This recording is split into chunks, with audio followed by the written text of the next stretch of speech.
Subscribe to Mufti Akmal Mujahid online and press the bell icon for more videos. محترم ناظرین، ایک سوال پوچھا گیا ہے کہ کیا عورت غیر ضروری بالوں کی صفائی کے لیے ریزر استعمال کر سکتی ہے؟ اس بارے میں شریعت کا کیا حکم ہے؟ تو بھائی نے بہت ہی اچھا سوال پوچھا ہے، اس کا جواب سماعت فرمائیں۔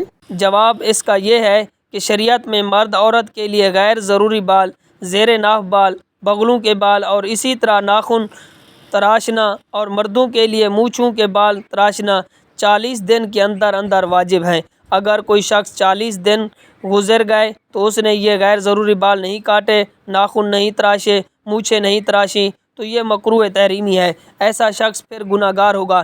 شریعت کا یہ مطالبہ ہے کہ 40 دن کے اندر یہ کام کر لیجئے، لیکن شریعت نے یہ مطالبہ نہیں کیا کہ اس چیز سے کرنا چاہیے۔ اس دور میں جو آلات پائے جاتے ہیں ان سے غیر ضروری بال کاٹنا بالکل جائز ہے۔ اگر عورت یہ سمجھتی ہے کہ وہ ریزر استعمال کرنے سے زیادہ پاکی حاصل کر سکتی ہے تو وہ ریزر استعمال کرے، اگر وہ کریم استعمال کرنا چاہتی ہے تو کریم استعمال کرے۔ عموماً خواتین میں یہ بے جا افواہیں مشہور ہیں کہ جو خواتین ریزر یعنی لوہے کی چیز استعمال کرے گی تو اس کا جنازہ بھاری ہو جائے گا۔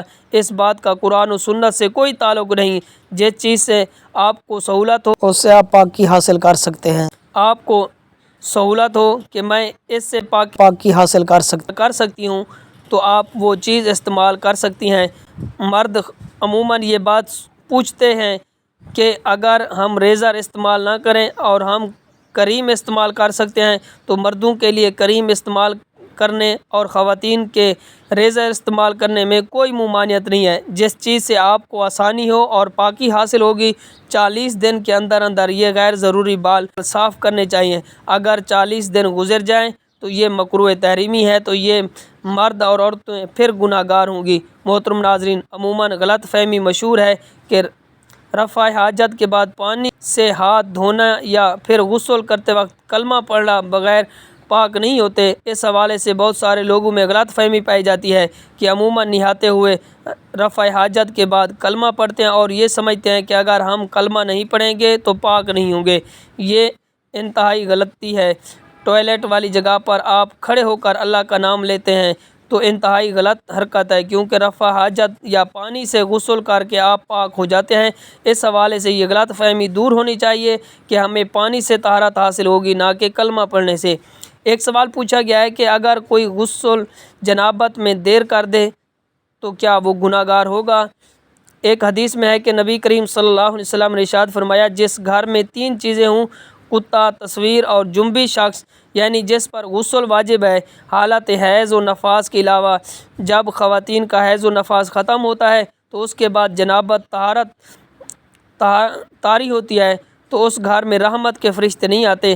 حالت جنابت میں رہنا مناسب نہیں ہے، مگر یہ گناہ بھی نہیں ہے کہ ایک شخص نے نبی کریم صلی اللہ علیہ وآلہ وسلم سے عرض کی کہ کیا میں جنابت کی حالت میں سو سکتا ہوں؟ تو آپ صلی اللہ علیہ وسلم نے فرمایا، وضو کرو اور سو جاؤ۔ بغیر وضو کے بھی سو سکتا ہے، لیکن فقہاء کرام فرماتے ہیں اگر سونے میں نماز قضا ہو جانے کا خوف ہو کہ آنکھ دیر سے کھلے گی یا کھلے ہی گی نہیں تو پھر غسل کر کے نماز کا انتظار کرے۔ یہ مسئلہ اس وقت ہوگا جب ٹائم مختصر ہوگا، یا پھر آپ کو پتہ ہے کہ آپ بہت گہری نیند سوتے ہیں، اتنی آسانی سے آپ کی آنکھ نہیں کھلتی تو پھر انتظار کرنا واجب ہوگا۔ اگر وہ غسل کر کے نماز ادا کرے، خصوصاً فجر کی نماز کے معاملے میں ایسا ہی ہوتا ہے۔ Subscribe to Mufti Akmal Mujahid Online and press the bell icon for more videos.